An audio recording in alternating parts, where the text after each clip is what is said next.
मैले सहकार्य आजै सकिन्छ भने आजै गरौँ, सहकार्य चाहिँ भरे सकिन्छ भने भरे नै गरौँ।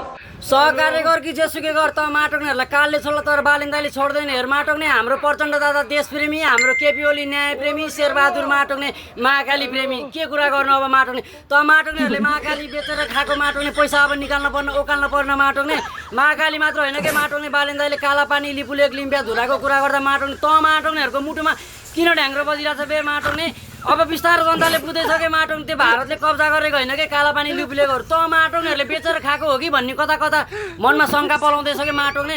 आशा गरौँ यो शङ्कामै सीमित रहोस् माटोक्ने। वास्तविकता पनि यही रहेछ भने त माटोक्नेहरूलाई बालिन्दाले मात्र होइन कि जनताले पनि छोड्दैन माटोक्ने। यति कुरा ढुक्क भयो हुन्छ। प्रचण्डे माटोक्ने सङ्कटकालमा माटोक्ने 17,000 युवाको ज्यान बचाएर जम्मा मैले 5,000को मात्र ज्यान बचाएको भनेर क्रेडिट धरि नलिने माटोक्ने।